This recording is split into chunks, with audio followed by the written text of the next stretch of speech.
Muy buenas a todos, bienvenidos a otro video de inversión fundamental. Como habrán visto en el título, hoy les voy a estar mostrando mi cartera de inversión al día 3 de octubre del año 2023. La última vez que les mostré cómo estaba compuesta mi cartera de inversión fue hace aproximadamente un año, con mi cartera de inversión número 6, video que te recomiendo que vayas a ver, ya que hablé acerca de mis expectativas del mercado en aquel momento. Antes de empezar con este video, te invito a que te suscribas al canal, ya estamos por llegar a los 2000 suscriptores, muchas gracias a los que se vienen sumando. También te invito a que te unas de forma gratuita al grupo de Telegram de Inversión Fundamental, donde comparto mis análisis técnicos, planillas de análisis fundamentales y donde vas a poder estar en contacto con demás inversores minoristas como vos y como yo, compartiendo información acerca del mercado de capitales. Ahora sí, vamos con mi cartera de inversión, comparándola a mi cartera de inversión número 6 al día 5 de mayo del año 2022. Vemos que reduje mi exposición a la renta variable de forma considerable, pasando de un 60% a un 30% aproximadamente. La liquidez en pesos también estoy tratando de mantenerla lo más baja posible, bajándola del 15% a no más del 1%, ya que el costo de oportunidad de tener pesos en la cartera es bastante elevado, obviamente debido a la constante devaluación. Después tengo un 4% de la cartera invertido en renta fija en dólares, en un fondo común de inversión que invierte en obligaciones negociables. Y tenemos una ampliación relativa muy grande en lo que tiene que ver con la liquidez en dólares, que pasa a ser del 66% de la cartera total. Ahora después les voy a estar explicando a qué se debe semejante liquidez. En cuanto a lo que tengo invertido en renta variable, la exposición a la renta variable argentina bajó relativamente de un 45 a un 37% y lo que tengo invertido en mercados extranjeros mediante CDR pasó de un 55 a un 63% dentro de la cartera de lo que se vendría la renta variable. Dentro de lo que es la inversión en renta variable en acciones argentinas, tenemos como mayor apuesta Cresut y Loma Negra, siendo del 24-22%, le sigue Telecom, Transportadora de Gas del Norte, Morixe, Ternium Argentina, IRSA, Superville, Pampa Energía, Aluar y Banco Macro. Vemos que en términos generales hice una rotación del sistema financiero argentino hacia un sistema más productivo, digamos, empresas que en el caso de Cresut tienen que ver con el agro y la construcción. Ahora también le voy a estar mostrando más o menos qué es lo que estoy viendo en el mercado argentino. En cuanto a la renta variable del mercado extranjero, tenemos CDR de Baidu 12%, Zoom una apuesta bastante grande, el 9% a largo plazo, CDR de Schlumberger 8%, Tesla 8%, Qualcomm 7%, Amazon 7%, Bioceres 6%, Barrickol 6%, Alibaba 6%, Globant 6%, La Minera Vale 5%, Nike 4%, Disney 4%, PepsiCo 4%, Mercado Libre 3%, CDR de Spotify 3% y PayPal 2%. Vemos que en general reduje la exposición a Mercado Libre por tomar ganancias. Disney también bajó un peso relativo bastante grande. Netflix la eliminé. Visa también. Facebook está bastante sobrecomprada. También tomé ganancias. Al igual que Intel, en su momento también lo hice. Vamos a ver un poco técnicamente lo que estuvo pasando con el S&P 500. Como venimos siguiendo, tenemos un claro máximo en los 4.800 puntos a finales del año 2021, principios del año 2022. Una fuerte corrección del 27,5% cuando la Reserva Federal empezó a subir las tasas de interés producto de la alta inflación, que llegó al S&P 500 alrededor de los 3.500 puntos aproximadamente en octubre del año 2022. Luego tiene un rebote dentro de un canal bajista de mediano plazo de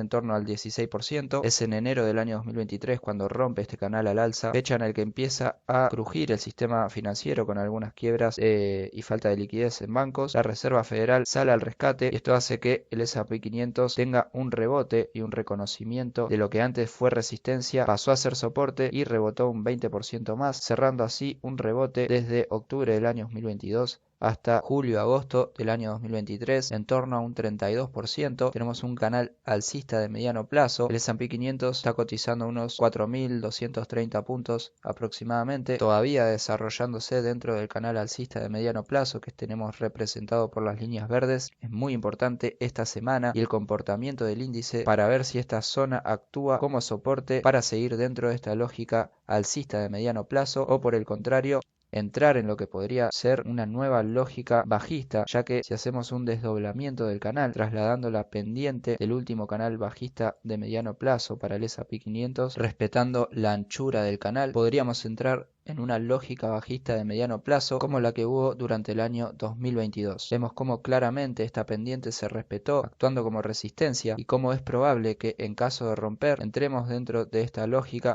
comportamiento que ya tuvimos durante el año 2022, como ya dije, que podrían tirar el mercado hacia abajo. Obviamente esta semana es muy importante y en caso de rebotar tenemos como principal zona de resistencia la zona de los 4.800 puntos, obviamente por ser máximo anterior, máximo histórico, con una revalorización en torno al 14-15% dentro de este canal alcista de mediano plazo. Vamos a ver lo que estuvo pasando técnicamente con algunos de los principales activos de la bolsa argentina. En este caso tenemos el ADR del Grupo Financiero Galicia en velas mensuales de largo plazo, el cual se venía desarrollando en un canal alcista de mediano plazo. Lo vemos claramente en la visión en velas semanales y que tuvo una reacción bajista con respecto a una zona de precio bastante importante en torno a los 17 dólares que anteriormente fueron resistencia, luego fueron soportes. La dispersión ya era demasiado alta con respecto a las medias móviles de largo plazo, por lo que era esperable que tengamos un ajuste del precio que desde máximos en torno a los 18,5 dólares por acción lleva una corrección del 35%. Técnicamente estamos en zona de soporte de largo plazo.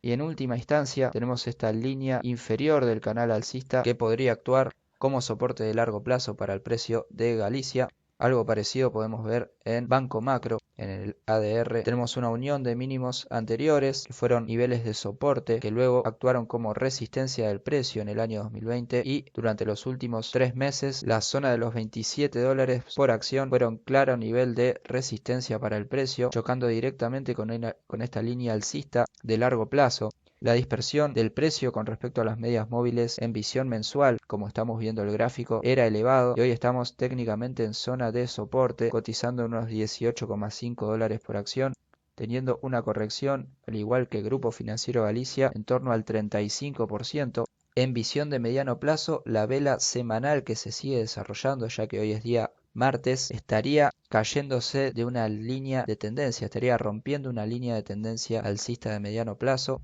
por lo que son meses muy importantes, octubre, noviembre y diciembre, ya que el comportamiento del precio para los activos argentinos va a ser fundamental y hay que estar muy atentos a los cruces de medias y la fuerza con la que se den, ya que en caso de romper a la baja podría desarrollarse una tendencia bajista que haga corregir aún más los activos, llevándolos, por ejemplo, en el caso de Banco Macro, tenemos zona de piso en torno a los 11 dólares, lo que significaría desde el precio actual una corrección del 40%. Seguimos con algunos activos argentinos, en este caso tenemos el ADR de Central Puerto, que si bien no está en la cartera, explica también un poco cómo viene siendo el comportamiento de los activos, que es de achique con respecto a la dispersión que existía del precio con respecto a las medias, lo cual es algo positivo y que están directamente sobre zona de soportes dinámicos por encontrarse el precio directamente con las medias móviles de largo plazo, lo cual es fundamental para el posicionamiento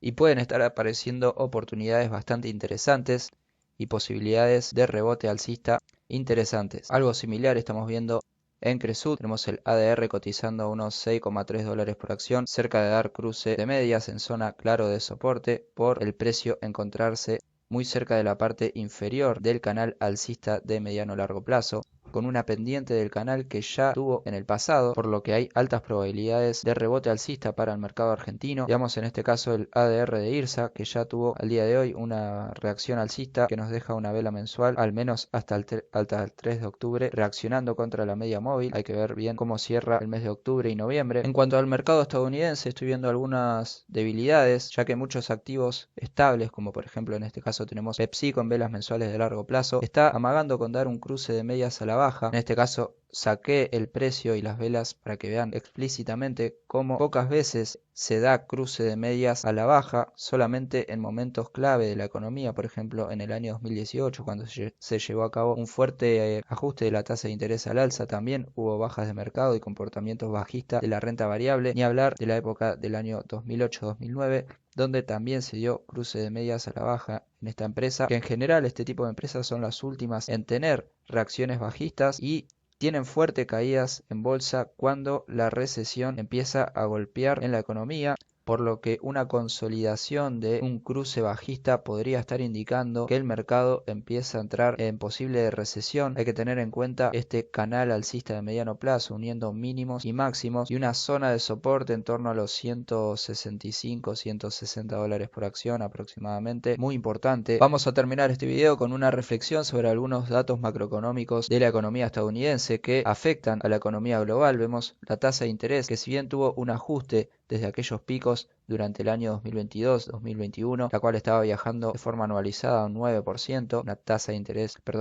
de inflación muy alta. Tenemos una reacción a la baja, pero en términos generales seguimos teniendo una inflación relativamente alta y bastante lejos de los objetivos del 2% que tiene la Reserva Federal. De hecho, si vemos desde junio del año 2023, tenemos un pequeño repunte en la inflación. Esto hace que el mercado empiece a preguntarse si estas tasas de interés tan altas van a ser persistentes en la economía. Tenemos la tasa del tesoro a un año rindiendo 5,49%. Y por otro lado, la tasa del tesoro a 10 años está rindiendo 4,81%, lo cual quiere decir que la tasa de interés sigue invertida. Y ya sabemos todos lo que pasa o lo que suele indicar una inversión en la curva de tipos de interés. Otra lógica a tener en cuenta es que el rendimiento del bono norteamericano a 10 años está por encima de la media de forma considerable, media que se sitúa en 3,8% de rendimiento, cuando hoy está rindiendo, como ya dije, 4,81%. Cuando por otro lado, si nos fijamos en todos los ratios de valoración para el índice S&P 500, se encuentran por encima del promedio. Esto quiere decir que la bolsa en general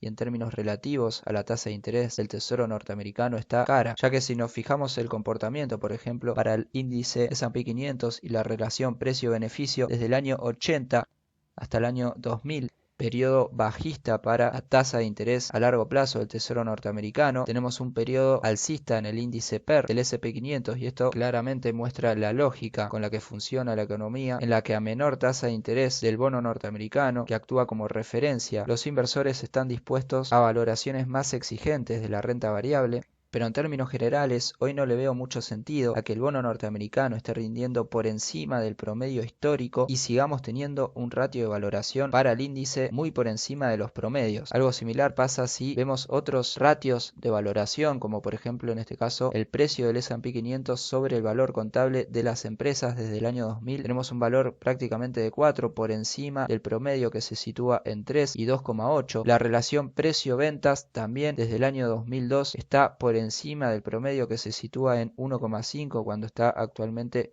2,3. El rendimiento del dividendo del S&P 500 en términos generales está muy por debajo de la media histórica desde 1880, rindiendo actualmente en 1,62 cuando tenemos la media situada en 4,22. Y si bien vemos la misma lógica con respecto a la tasa de interés, en la que a medida que bajaba la tasa de interés desde 1980 hasta el año 2000, también bajaba la rentabilidad por dividendos del S&P 500 debido a un flujo de fondos desde la renta fija hacia la renta variable, flujo de fondos que puede revertirse en cualquier momento si los inversores empiezan a ver atractiva la tasa de interés actual del bono norteamericano a largo plazo, por lo que podríamos estar viendo una migración de fondos desde la renta variable hacia la renta fija, haciendo que el precio de los activos de la renta variable caigan considerablemente, lo cual sería totalmente lógico teniendo en cuenta todos los ratios de valorización que en términos relativos están muy altos. Es por esto que en términos relativos tengo un porcentaje de liquidez en dólares muy alto, ya que espero fuertes correcciones en la renta variable, ya que la Reserva Federal mostró de forma bastante contundente que está dispuesta a seguir con las tasas de interés o incluso subirla aún más si hiciese falta para llegar a su objetivo de inflación. Y si bien creo que este objetivo de inflación es bastante optimista, es muy probable que a medida que aparezca síntomas de recesión y los inversores empiecen a interpretar que la tasa de interés no va a subir mucho más de la actual, va a haber una salida, como ya dije, una salida importantísima de fondos de la renta variable hacia la renta fija, aprovechando tasas de interés que probablemente no se vuelvan a ver en bastantes años. Este flujo de efectivo, este flujo de fondos de parte de la renta variable hacia la renta fija, además es totalmente buscado por la Reserva Federal, que necesita de forma urgente que el sector privado empiece a comprar los bonos del tesoro para poder así crear esta demanda de bonos que le permita relajar la tasa de interés para no seguir ahorcando así a las empresas y a las cuentas del Tesoro Nacional. Sin nada más que decir, seguramente esté escribiendo un informe, haciendo una recopilación de datos, lo voy a estar compartiendo en el grupo de Telegram. Sin nada más que decir, un saludo y hasta la próxima.